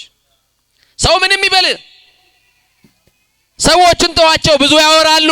ጆሮአችሁን እንዳከፍቱላቸው። ጆሮ ከሰጣችሁማ ሰፈር ውስጥ እኮ ቅጽል ስም አላችሁ። ጆሮ ከሰጣችሁማ እኮ በሌላ ቦታ በመስሪያ ቤታችሁ የሆነ ስም አላችሁ። በምትኖሩበት በጓደኞቻችሁ መካከል የተለጠፈ ታርጋ አላችሁ። አትስጧቸው፣ ጆሮ አትስሟቸው። ይቺ ሴት ማንም ምንም ይበለኝ አለች። የመጀመሪያ ሰው ሁሉ ገና ከርቀት አፍንጫቸውን ይዘው ስለሚያልፏት ታውቃላችሁ፣ በስነ ልቦና የተጎዳች ሴት ናት። ከዚህ የተነሳ ቤት ቀርታለች። በቃ ገንዘብም የላትም። ወደ ውጪ ከወጣችም ሰው እንዳትለምን ማንም ተጠግቶ ሳንቲም ይወረውርላት ሰው የለም። ሁሉ አፍንጫ የሚይዝባት ነው። ሁሉ የተጸየፋት ነው። ሁሉ የጠላት ነው። ምን ታደርግ? እንዲህ የተናቁ በር የተዘጋባቸው መዓት አሉ። በየቤቱ ብትሄዱ መጋረጃ የተጋረደባቸው ሰዎች አሉ። እንደ እስረኛ ሰዓት ተጠብቆ በሳህን እንጀራ እየተወረወረላቸው መልሶ በር የሚዘጉባቸው ሰዎች አሉ በየቤቱ። አንድ ቀን እግዚአብሔር እንደሚፈታቸው ግን እንዳትጠራጠሩ። እነሱ የተፈቱ ቀን እኛ ደግሞ እንደምንታሰርም እንዳትረሱ። እና ይገርማል። ይህች ሴት አምና ነው የወጣችው። ሰው ሁሉ አፍንጫ ቢይዝብኝ ምንም አይመስለኝም፣ ዛሬ ግን መድኃኒቴን ማግኘት ፈልጋለሁ። እጄ ላይ ገንዘብ የለም፣ እሱ ግን ገንዘብ አይለኝም፣ ሳንቲም አይጠይቀኝም። በነፃ የሆነ ፈውስ አለ በእጁ ላይ። ሁሉን ይፈታል። ማን አይልም፣ ማንነት አይጠይቅም፣ ዘር አይለይም፣ ብሔር አይለይም፣ ቀለም አይለይም። ለሁሉ የመጣ መድኃኒት እንደሆነ አምና ወጣች። አዎ ክርስቶስ ለዚህ ብሔር ነው ለዚህ ሃይማኖት አይደለም፣ ለማያምኑትም መድኃኒት ሆኖ ወደ ምድር መጥቷል። አዳምና የልጆቹን ኃጢአት ልጆቹን የአዳምና የልጆቹን እርቃን ሊሸፍን የመጣ የሕይወት ልብስ ነው። ለሁሉ ነው የመጣው፣ አይመኑበት እንጂ ለገዳዮችም ጭምር ለምህረት ነው የመጣው ክርስቶስ። እና ይቺ ሴት እንደምንም መድረስ የምትፈልገው ክርስቶስ ጋር ነው። እስቲ መድረስ የምንፈልገው በሉ፣ በማርያም መድረስ የምንፈልገው በሉ፣ ክርስቶስ ጋር ነው። መድረስ የምንፈልገው ቀራንዮ ነው። የት ነው መድረስ የምትፈልጉት? ቀራንዮ። እና ይገርማችኋል፣ መድረስ የምትፈልገው ኢየሱስ ጋር ነው። መድረስ የምትፈልገው መድኃኒቷ ጋር ነው። እንዳሰበችው እንዳለመችው እንደተመኘችው መድኃኒቷ ጋር ደረሰች። ከኋላ ቆመችና አሰበች። ሰው ሁሉ ይገፋዋል፣ ሰው ሁሉ ይነካዋል፣ ይጨብጡታል፣ ያቅፉታል፣ ይስሙታል፣ ችግራቸውን ይነግሩታል፣ ያዋዩታል፣ ቤቴ ግባ ይሉታል፣ ታምም ያለው ይሉታል፣ ጠግነኝ ይሉታል፣ ፈውሰኝ ይሉታል፣ ፍታኝ ይሉታል፣ ሰው አርገኝ ይሉታል። ብዙ ጥያቄ ይጠይቁታል። የጥያቄ ቀን አይደል? ጠይቁት መድኃኔዓለምን። ሰው አርገን በሉት፣ ሰው አርገን መድኃኔዓለም። ቀራንዮን ማሰብ፣ የተከፈለልኝን ውለታ ማሰብ ያቃተኝ ደካማ ሆኛለሁ። እርቃኔን ተሰቅለ እርቃኔን ሸፍነልኛል፣ ይሄን ማሰብ አልቻልኩም መድኃኔዓለም። ዘውትር ነጋና ነግቶ መሽቶ ሲነጋ የሚታየኝ የሥጋ ጥያቄ ነው። ስለ መኖር ስላለ መኖር ነው። ስለ እንጀራ ጉዳይ ነው ሐሳቤ ምድራዊ ነው፣ ጊዜያዊ ነው፣ ዘላለማዊ አይደለም። ጌታ ሆይ አንተን እንዳስብ ቀራንዮ እንድገኝ እርዳኝ ብላችሁ ይሄንን ጥያቄ ልትጠይቁም ልትጸልዩም ይገባችኋል ወገኖቼ። መንፈሳዊ ጥያቄ ማቅረብ። ዛሬ ያልታመመ የለም፣ ያልተጨነቀ የለም፣ የማያዝን የለም። አው እንድንፈታ ጌታ ሆይ ፍታኝና ያንተ አርገኝ፣ ፍታኝና ዓለም እንዳትውጠኝ። ዓለም በዘፈኗ ልትወስደኝ ነው። ዓለም በዝሙቷ እያባበለችኝ ነው። ዓለም በፍትወቷ አጥልቃ ወስዳኛለች። ዓለም ውስጥ ገብቻለሁ፣ እኔ አንተ ልጅ ጠፍቻለሁ። በደም ጠበኝ፣ እንደገና አቁመኝ፣ ያንተ ልጅ ልባል የማንም አልሆንም መድኃኔዓለም ብላችሁ ጠይቁት። የሱን ለመሆን የምትመኙ የሱ ብቻ መሆን የምትፈልጉ ካላችሁ ወገኖቼ ይገርማል። ከኋላ ሆነችና ጥያቄ አሰበች። እኔ ስሜ ገሌ ይባላል፣ የመጣውበት ቦታ እንዲህ ነው፣ ህመሜ ይሄን ያክል አመት ቆይቶብኛል፣ ደም ይፈሰኛል፣ መጥፎ ጠረን አለኝ፣ እንዲህ ብዬ ልንገረው ወይንስ ደግሞ ያውቀዋልና ዝም ብዬ ከፊቱ ልቆም ምን ይሻለኛል ብላ አሰበች። አሁን ጌታን ብታገኙት ምን ይነገረዋል? ለሱ ዝም ነው እንጂ ያውቀዋል አያውቀውም? አሁን የተጨነቅሽበት የምትብሰለሰሉበት ጉዳይ፣ የምትጨነቁበት የምታዝኑበት በር ዘጋችሁበት፣ አሁን እያነባን ነው የምናድረው፣ አንወሻሽም። ዛሬ ለቅሶ አለ ቤታችን፣ ለቅሶ አለ ትዳራችሁ ውስጥ፣ አለመግባባት አለ፣ አለመስማማት አለ፣ ቢሮአችሁ ሰላም የለም። አዎ ታውቃላችሁ፣ የደረጃ እድገታችሁን የሚደብቁ አሉ፣ ያስለቅሷችኋል። ሰነዳችሁን የሚደብቁ ሰዎች አሉ፣ ያስለቅሷችኋል። ደሞዛችሁን የሚቆርጡ አሉ፣ ያስለቅሷችኋል።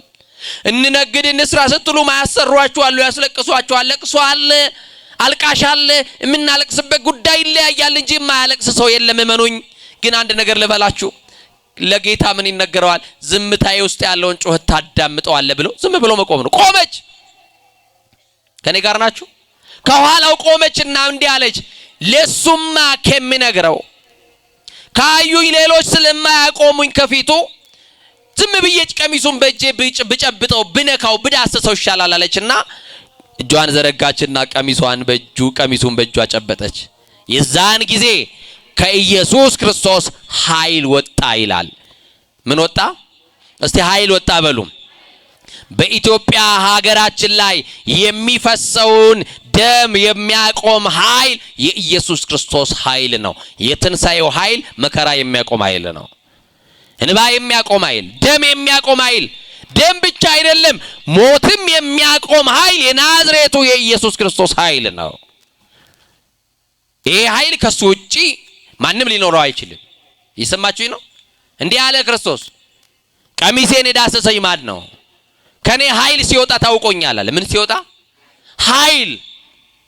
በእምነት የነካኝ ሰው አለ፣ በእምነት የዳሰሰኝ ሰው አለ አለ። ደቀ መዛሙርቱ ያለ ዕውቀት ጥያቄውን መለሱለት። ምን ብለው?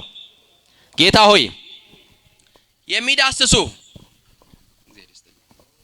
የሚዳስሱ የሚነኩ የሚጨብጡ በጣም ብዙዎች ናቸው። ከኔ ጋር ናችሁ? ሴር ይስጥልኝ። የሚነኩ የሚዳስሱ በጣም ምንድናቸው? ብዙዎች ናቸው። ብዙ ሰው እየገፋ አንድ ሰው ነካኝ እንዴት ትላለህ? ትከሻህን የነካለ እስካሁን አልተናገርክም። መጥቶ ሰላም ያለ አለ ጨብጣለ፣ ግን ማን ነው ቀሚሴን የነካኝ አልከን አሉት። አይደለም ሳያምነኝ የገፋኝ አለ፣ ያለ እምነት የዳሰሰኝ አለ። በእምነት የነካኝ በዚህ ህዝብ መካከል አንድ ሰው ብቻ ነው። አነካኩ ይለያል። ሲነካኝ በእምነት ነው የነካኝ። ከቤት ሲወጣ በእምነት ነው የወጣው። ስለዚህ ማን ነው የነካኝ የሚለው ጥያቄ አቀረበ። ራሷን ልትሸሽግ አልቻለችም። ምክንያቱም ከኔ ኃይል ሲወጣ ታውቆኛል አለ። ለካስ ያ ኃይል የዛችን ሴት ልብ ሲነካ አልቆም ያለው የ12 ዓመት መከራዋን አቁሞላት ነበር። የ12 ዓመት ደሟን አቁሞላት ነበር። የ12 ዓመት ስቃይ፣ የ12 ዓመት መከራ ቆሟል። ደሟ መቆም ብቻ አይደለም፣ ከሰው መካከል የማያቆማት ክፉ ጠረንም ቆሟል። መዓዛችንን ይለውጠው ይሄ ጌታ፣ ክፉ ሽታችንን ይለውጠው ይሄ ጌታ እና መዓዛዋ ሁሉ ተለውጧል። አሁን በኩራት ሰው ፊት ለፊት መቆም ትችላለች። ከሰው ፊት መቆም የማትችለዋን ከሰው ፊት ያቆማት ክርስቶስ ነው። እናንተንም አንድ ቀን ያቆማችኋል ከሰው መካከል። ዛሬ በባለጸጎችና በባለስልጣን መካከል እንዳትቆሙ የተባረራችሁ ሰዎች ነገ እናንተ ባለጠጎችም ባለስልጣኖች ሆናችሁ ከሰው መካከል ከሰው ፊት ለፊት ትቆማላችሁ። እና ይገርማል። አሁን እቺ ሴት ራሷን ልትሸሽግ አልቻለችም። የተደረገለት ሰው ደግሞ ራሱን አይሸሽግም። የተፈወሰ ሰው የዳነ ሰው ነው። ና ድናለች፣ ተፈውሳለች። እንዲህ አለች፣ ጌታ ሆይ ቀሚስን በእጄ በነካው ሰዓት ደሜ ቆሟል አለችው። ምንን በነካው ሰዓት? ቀሚስን ደሜ ቀጥ ብሎ ቆሟል። አሁን የሚፈሰው ደም ያውም ክፉ የነበረው ጠረን ከሰው መካከል እኮ አያቆመኝም ነበረ።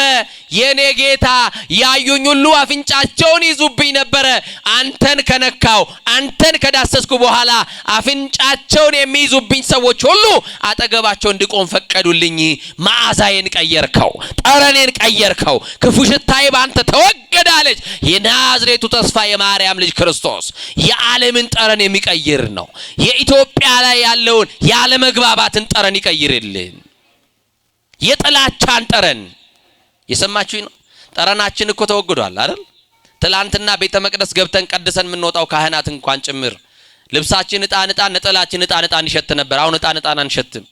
አሁንማ የግብጽ የግሪክ የምናምን እያለን እየገዛን የትኛውንም ዕጣን ብንታጠንም ብናጥንም እኛ ዕጣን መሽተት አልቻልንም። መዓዛችን ተለውጧል። ክፋት ሰልጥኖብናል። አልተፈታንም። ሰማችሁኝ አይደል? ከጌታ ጋር ህብረት አላረግንም። አላወቅነውም። ይሄንን ጌታ ምናመልከውን አላወቅንም። ለክርስቶስም አልተገዛ። ልባችን ሸፍቷል። ይገርማል። መዓዛዋ ተለውጦላት ቆማ በህዝብ መካከል ስትመሰክር እንዲህ አለ ጌታ፣ አንቺ ሴት እምነትሽ ታላቅ ነው አላት። እንዲህ አይነት እምነት አምና ከቤት የወጣች ሴት፣ አምና ቀሚሱን የዳሰሰችዋ ሴት እምነቷ ታላቅ እንደሆነ በሕዝብ መካከል ተመሰከረላት። ይሄ ብቻ አይደለም፣ እምነቷ ታላቅ ነው። አዎ መስክሯል። ከስቃይሽ አላት ድነሻል አላት። እስቲ ከስቃይሽ በሉ ድነሻል። ከስቃይ መዳን የሚቻለው የማርያም ልጅ ክርስቶስን ስታገኙ ነው። ከመከራ ማረፍ የምትችሉ የማርያም ልጅ ክርስቶስን ስታገኙ ብቻ ነው። ከዘላለም ሞት ማምለጥ የምትችሉት የማርያም ልጅ ክርስቶስን ስታምኑት ብቻ ነው። ስጋውን ስትበሉ ደሙን ስትጠጡ በልጁ በክርስቶስ ስታምኑ ይሄ ነው። ራእይ ዮሐንስ ላይ የተጻፈው ቃል ምን ያወራልናል? ይቺ ሴት ቀሚሱን ነክታ የሚምር ቀሚሱን የሚፈውስ ቀሚሱን የሚጠግን ቀሚሱን ነክታ ደሟ ቆመላት፣ መከራዋ ቆመላት፣ እንባዋ ቆመላት፣ ስቃይዋ ቆመላት፣ ችግሯ ቆመላት። ዮሐንስ በራእይ ግን ያየው ቀሚስ የሚያሳዝን ቀሚስ ነው። ምን ይላል? እነሆ ሰማይ ተከፍቶ አየው ይላል ዮሐንስ በራእዩ። ምን ተከፍቶ አየው? እንደው መድኃኔዓለም ለእናንተ የተዘጉ ሁሉ በሮችን ሁሉ ይክፈትላችሁ። ሰማይ ተከፍቶ አየው፣ በአንባ ፈረስ ላይ የተቀመጠ ይላል። በምን ፈረስ ላይ? ነጭ ልብስ የለበሰ ይላል። ምን አይነት ልብስ? በልብሱ ላይ ደግሞ ስም የተጻፈበት ነበረ ይላል። በልብሱ ላይ የተጻፈ ስም ነበረ። ቀሚሱም በደም ተነክሮ ነበረ። በደም የተነከረ ልብስ፣ በደም የተነከረ ቀሚስ ለብሶ ነበረ። በልብሱ ላይም የተጻፈው ስም የእግዚአብሔር ቃል ይላል። አካላዊ ቃል ክርስቶስ በቀራንዮ አደባባይ ስለኔና ስለናንተ የአይሁድን ጅራፍ የተቀበለው ክርስቶስን፣ የተገረፈው ክርስቶስን፣ የተጎተተው ክርስቶስን፣ በመቃ የተመታው ክርስቶስን፣ ራሱን በዘንግ የቀጠቀጡት ክርስቶስ የለበሰው ልብስ በደም ርሶ ነበረ። ኢሳይያስ በ53ኛው ምዕራፍ እንደነገረን እንወደው ዘንድ ደም ግባት የለውም እንዳለ ያ መልኩን ለማየት የወጡ ሴቶች መልኩን ለማየት ሀገርና ከተማ ለቀው ክርስቶስን ይከተሉ የነበሩ ሰዎች በዕለተ ዓርብ ሲያዩት ግን እንወደው ዘንድ ደም ግባት የለውም። ያ መልክ በደም ተለውሷል። ያ ዳሰውት የተፈወሱበት ቀሚስ በደም ተጨማልቆ ነበረ። ላንተ የተከፈለ ዋጋ ነው። ላንቺ የተከፈለ ዋጋ ነው። እስቲ አንድ ሰዓት ጥቂት ደቂቃ ቀራንዮ ላይ እንድረስ። ቀራንዮ ላይ ከሐሙስ ማታ ምሽት ጀምሮ ኢየሱስ ክርስቶስ በአይሁድ እጅ ይሁዳ አሳልፎ ከሰጠበት ሰዓት ጀምሮ ደቀ መዛሙርት ሁሉ ፈርተው ሲበታተኑ አንድም ሰው ከክርስቶስ ጋር አልቆመም ነበር ይላል። አሁን በዚህ ዘመን ከእውነት ጋር የሚቆም ሰው የለም። እውነት ክርስቶስ ነው። ለእውነት የሚቆም አታገኙም። ከሐሰተኞች ጋር የሚተባበር በሐሰት መስክሮ የሚከስና የሚያስወነጅል ነው እንጂ ለእውነት የሚቆም ማንም የለም። ጲላጦስ መረመረው። እውነት ምንድነው አለ። እውነት ግን ራሱ ክርስቶስ ነበረ። ምንም አላገኘውበትም እያለ እጁን ታጥቦ አይሁድን ፈርቶ አሳልፎ ሰጠው። ከዛች ሰዓትና ደቂቃ በኋላ ቀሚሱን ቀደዱና ተካፈሉ። በቀሚሴ ላይ ዕጣ ተጣጣሉ የተባለው የነብዩ ትንቢት ይፈጸም ዘንድ ቀሚሱን ተካፈሉ። የሚምር ቀሚሱን፣ የሚያድን ቀሚሱን፣ ደም ያቆመው ቀሚሱን ቀደዱና ለራሳቸው ተካፈሉ። ቀይ ግምጃን አለበሱት ክርስቶስን። ከዛ ሰዓት በኋላ አንድ ኃይለኛ ሊሸከም የማይችለውን እርጥብ የሆነ የሚከብድ መስቀል በትከሻው ላይ አስቀመጡ። መግረፍ የሚችሉ ኃይለኞች ወታደሮች ተመረጡ። የሰማችሁኝ ነው። አንድ ወንጀለኛ ከ40 ያላነሰ ያልበለጠ ግርፋት ነበር የሚገረፈው። ክርስቶስ ግን እንደ ወንጀለኛ እንኳን ሊቀጣ ከሚችለው ግርፋት በላይ እንዲገረፍና እንዲቀጣ ተወሰነበት። መድኃኔዓለምን የዚህ ሰዓት አስቡት። የተገረፈበት ጅራፍ፣ በጅራፉ ላይ የታሰረ ብረት፣ እሾሃማ ብረት አለ። ስጋን የሚቦጭቅ ብረት፣ በሽቦ የታጠረ ጅራፍ ነው። አንዱ ጅራፍ ሲወረውረው ክርስቶስ ሰውነት ላይ ይንጠለጠመጠምና ከልብሱ ጋር ስጋውን ቦጭቆ ደላ ያነሰዋል። በዚህ ሰዓት ደሙ ይረጭና ፊቱ ላይ ልብሱ ላይ ደሙ ይረጭ ነበረ። አንድ በደል የለበትም፣ አንድ ኃጢአት የለበትም። ኃጢአተኛ ወንጀለኛ ያሉት ስላዳነ ነው። የ38 ዓመት እስራት መጻጉዕን የፈወሰውን ጌታ እንደ ወንጀለኛ 12 ዓመት ደም የሚፈሳትን ሴት ስለፈወሰ ደሙን አፈሰሱት። መስቀሉን መሸከም አልቻለም። ትከሻው እስኪወልቅ እስኪነቀል ድረስ ይገፈትሩት ነበረ። ይሄ ብቻ አይደለም፣ ከኋላና ከፊት ጌታን አሰሩት። አስቡት፣ ከኋላ ያሉት ይጎትቱታል፣ ከፊት ያለው ደግሞ ይለቀዋል። ከፊት ያለው ሲጎትተው የኋላው ይስበዋል፣ እየተንደረደረ ይወድቃል። መስቀሉን እንደያዘ ይወድቅ ነበረ። ወድቆ እስኪነሳ አይጠብቁትም፣ ይተፉበት ነበረ፣ ይረግጡት ነበረ፣ በወደቀበት ይመቱት ነበረ። ማን ነበረ ከዮሐንስ በቀር? ማን ነበር አንድያ ልጇ ክርስቶስ ያውም ድንግል ማርያምን በሁለተኛው ምዕራፍ ነው ያገኘችው። በሁለተኛው ምዕራፍ እንደ ወንጀለኛ ልጇን በፈወሰ ባዳነ እንደ ወንጀለኛ መስቀል አሸክመው። በብሉይ ኪዳን መስቀል ወንጀለኞች የሚቀጡበት ነበረ። የሁላችን ወንጀል የሁላችን ኃጢአት በመስቀል በራሱ ላይ ሊያኖር እንደ ወንጀለኛ መስቀል ተሸክሞ እናቱ ማርያም አየችው። ልጄ ብላ አንድ ልጇ ነውና እናት አንጀቷ አይችልምና ልጄ አበባዬ ብላ አብራ ስትወድቅ ድንግል ማርያምን ይገፈትሯት ነበረ። ዮሐንስ ድንግል ማርያምን ያቅፋት ነበረ። ፊቱ በደም ተጨማልቋል። እየሄደች ፊቱን ትጠርግለታለች። ልጄ ትላለች። ቋንቋ አጣች፣ ቃላት አጠሯት። ምን ብላ ትንገረው? ምን ብላ? እንዴት አይነት ትሕትና ነው!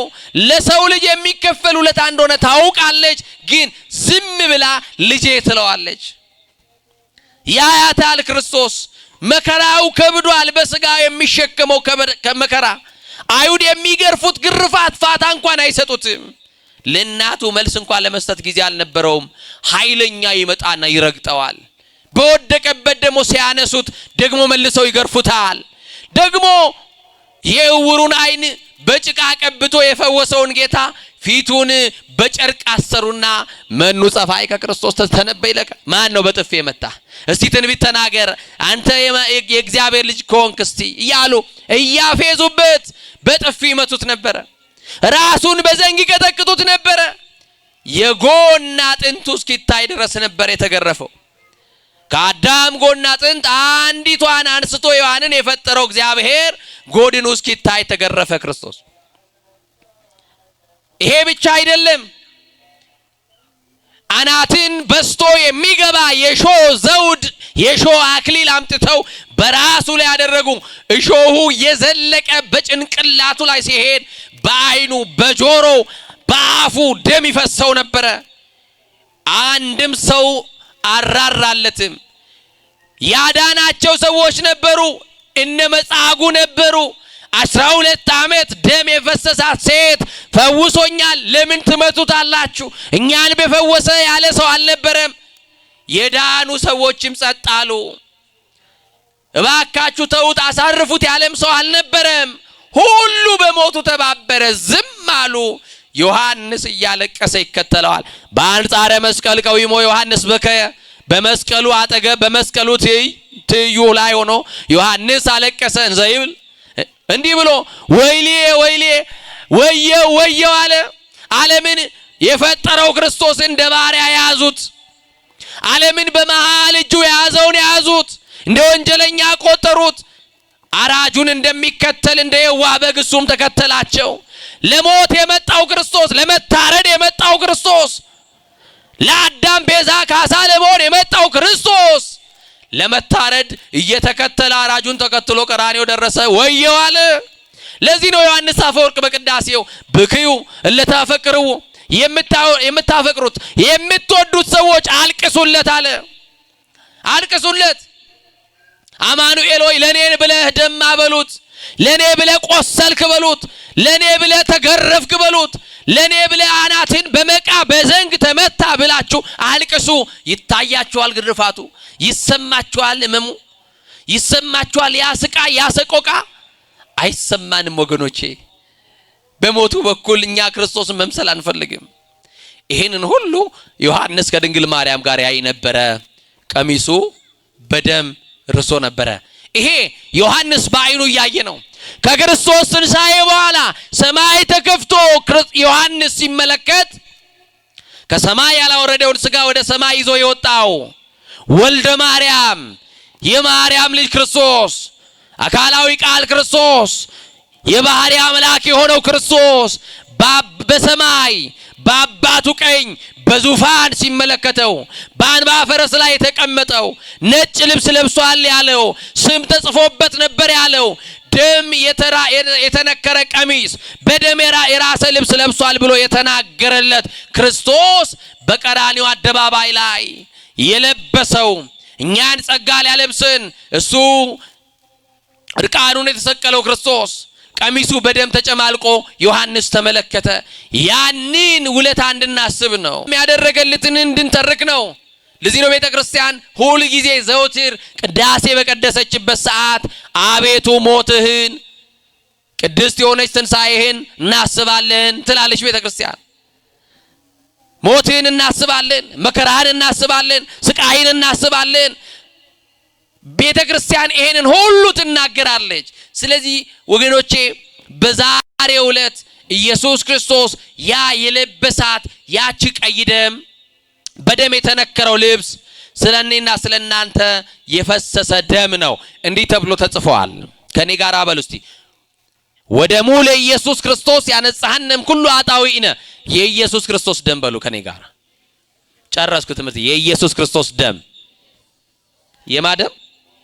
የማደም ከኃጢአት ሁሉ ያነጻናል። ከምን ሁሉ ያነጻናል? ያ የክርስቶስ ደም ከኃጢአት የሚያነጻው ደም ነው። ቀሚሱ በደም ተሸፍኖ ነበር ብሎ የገለጸው ያ ቀሚስ የተባለው እኔና እናንተ ነው።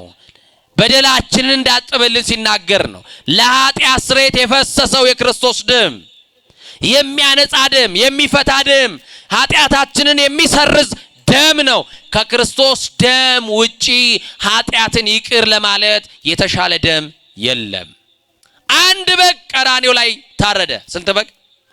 እስቲ ስለ ድንግል ማርያም እንደዚህ ብላችሁ መስክሩ። አንድ ሆና ተወልዳ በሉ። ግዴላችሁ አንድ ሆና ተወልዳ በሉ። አንድ ብቻ ወልዳ ዓለም ዳነ። ምን አልኳችሁ? አንድ ሆና ተወልዳ አንድ ብቻ ወልዳ ዓለም ምን አለ? አንድ በግ በሉ እስቲ። ስንት በግ? አንድ በግ። ያ በግ በቀራንዮ ላይ አንድ ጊዜ ታረደ። ስንት ጊዜ ታረደ? ስንት ጊዜ ታረደ? አንድ ጊዜ። ስጋው ተቆረሰ አንድ ጊዜ። ደሙ ፈሰሰ ስንት ጊዜ? አንድ ጊዜ። ዓለም ሁሉ እስከ ፍጻሜ ሰማይ ከነግሱ ምድር ከነጓዟ እስክታልፍ ድረስ ዓለም ሁሉ ከዚህ ከታረደው በግ ከኢየሱስ ክርስቶስ ደም እየጠጣ ከታረደው በግ ከኢየሱስ ክርስቶስ ስጋ እየበላ ለዘላለም ይኖራል። የማያልቅ ፍሪዳ ማለት ክርስቶስ ነው። እየሰማችሁኝ ነው? በቅዳሴ ሰዓት ያ በቀራንዮ የፈሰሰው ትኩሱ ደም ለኃጢአት ማስተስሪያ እየሰማችሁኝ ነው? ከኃጢአታችን ምንነጻበት ምንታጠብበት ነው። ስለዚህ ያንን የክርስቶስን ስጋ ያልበላችሁ ያንን የፈሰሰውን የክርስቶስ ደም ያልጠጣችሁ ክርስቶስን ልትወዱ ስለማትችሉ ስጋውንና ደሙን እንድንበላ እግዚአብሔር መንፈስ ቅዱስ ሁላችንም ይርዳን። በዚች በጥያቄ ዕለት በጎ የሆነው እንድንጠይቀው መድኃኔዓለምን እስቲ ፍቅርን አብዛልን በሉት። ቀራንዮን እንድናስብ እርዳን በሉት። አያችሁ በቃ ክርስቲያን ማለት ዘውትር ቀራንዮን የሚያስብ ዘውትር ጎልጎታን የሚያስብ ዘውትር በቀራንዮ ላይ የሚገኝ በቀራንዮ የፈሰሰውን የክርስቶስን ደም የሚጠጣ ስጋውን የሚበላ ነውና የበደለ ይካስ፣ የቀማ ይመልስ፣ የተጣላ ይታረቅ፣ ይቅር ለእግዚአብሔር እንባባል። ሙሽራው ክርስቶስን ጠብቀው፣ ክርስቶስ ይመጣል። እስከዛው ግን ልብሳችሁን በበጉ ደም እጠቡ፣ አንጹ፣ ታጠቡ። የታጠበ ሰው ደግሞ ታውቃላችሁ ወደ ማዕድ የሚቀርበው በታጠበ ትሪ እንጀራ ይቀርባል እንዴ? ማን ነው? ባልታጠበ ትሪ እንጀራ ይቀርባል እንዴ? እሺ በታጠበ ትሪ የቀረበ እንጀራ ላይ ባልታጠበ እጅ ትቀርባላችሁ? አትቀርቡም። ይሄ ምድራዊ እንጀራ ነው እና ታጥባችሁ ለማዕድ እንደምትቀርቡ ሁሉ የክርስቶስ ስጋና ደምን ለመቀበል ንግድ አይከለክልም፣ ስራ አይከለክልም፣ ስልጣን አይከለክልም፣ ፖዚሽን አይከለክልም። ማንኛውም በክርስቶስ የሚያምን የሰማችሁ ነው በመስቀል ላይ የተሰራለትን ስራ የሚያምን የክርስቶስ ደም ከኃጢአት ያነጻኛል ብሎ የሚያምን ኃጢአተኛ ወደዚህ ደም ሊቀርብ ይገባዋል። ይኸውላችሁ አንዳንድ ሰዎች እኔ እኮ ኃጢአተኛ ነኝ እንዴት የክርስቶስን ስጋ የሚል አለ። ስጋው ለጻድቃን ሳይሆን ለማን ነው? መድኃኒት እኮ የሚታዘዘው ለበሽተኛ ነው ወይ ለጤነኛ ነው? ለማን ነው? ለበሽተኛ። ስለዚህ የክርስቶስ ስጋም ለበሽተኞቹ ለኛ ነውና ኃጢአታችንን እየተናዘዝን ወደ ክርስቶስ ስጋና ደም የምንቀርብበት ዘመን ያርግልን። በፋሲካው ስጋ የምንበላበት ሳይሆን ስጋ አምላክ የምንቀበልበት ደመ መለኮት የምንቀበልበት ትንሳኤ እንዲሆንልን ከትንሳኤው ጋር አብረን እንድንነሳ እየሰማችሁ ነው። ክርስቶስ ተነሳ ከተባለበት በኋላ ጾሙ ተፈታ ሲባል ሰው ጸሎቱን ይፈታል፣ ሰው ቤተክርስቲያን መምጣቱን ያቆማል። ታውቃላችሁ ስጋ ከባድ ነው። ስጋ ላይ ደግሞ ስጋ ተበልቶት የምታውቁት ነውና ከቤተክርስቲያን እንዳጠፉ እንደ ማህበረ ሰማዕታት በእውነት ማህበረ ሰማዕታት በዚህ ጉባኤ የግራር ደብረ አባይ ቅድስት አርሴማ ወአቡነ ሀብተ ማርያም ቤተክርስቲያን ወጣቶች ማህበረ ሰማዕታት የቅድስት አርሴማ ማህበር ይመስለኛል ማህበረ ሰማዕታቶች ይሄንን ጉባኤ ዘርግታችሁ እኛን ተገኝተን እንድናስተምር ሳይሆን እንድንማር እናንተም ቁጭ ብላችሁ እንድትማሩ አድርገውናልና ማህበሩን ያስፋላችሁ በሏቸው። ማህበራችሁን ያስፋላችሁ በሏቸው። ማህበረ ሰማዕታት ማህበረ ቅዱሳን ማህበረ ጻድቃን ያድርግልን። ጀምራችሁ የምታቋርጡ ሳይሆን ጀምራችሁ የምትጨርሱ ያድርጋችሁ። ማህበር ተብሎ ቤተክርስቲያን ሲቀረብ ፈተናዎች አሉና ብዙ ቻሌንጆች ይኖራሉ። በውስጥም በውጭም ፈተና ሊኖር ስለሚችል አይዟችሁ በርትታችሁ ፈተና ተቋቁማችሁ ማህበራችሁ ወደፊት አስቀጥሉ። ጉባኤያችሁን በደንብ አጠናክሩ። እናንተን እንደዚህ መግበዋል፣ እናንተም ደግሞ ጉባኤ መዘርጋት አለባችሁ ማለት ነው። በህማማቱ ቀራኔው እንድናስብ እንድንማማር ሰፊውን ጊዜ ወስደን እንድንነጋገር አድርገውናል። እግዚአብሔር አሁንም ለወጣቶች ወንድሞቻችን እህቶቻችን እድሜ ከጤና ጋር ስላሴ ያድልልን፣ የልባቸውን መሻት ስላሴ ይፈጽምልን። እዚህ መታችሁ ደግሞ ቀጠሮ አክብራችሁ ለተማራችሁት ለእናንተ ደግሞ መድኃኔ ዓለም የልባችሁን መሻት ይፈጽምላችሁ። ካገኙ ማጣት ከገቡ መውጣት የሌለባትን ተስፋ የምናረጋትን መንግስቱን እግዚአብሔር ያውርሰን። አምኖ ነበሩ ካዱ፣ ቆርቦ ነበሩ አፈረሱ ከመባል ስላሴ ይጠብቀን። ይቆየን።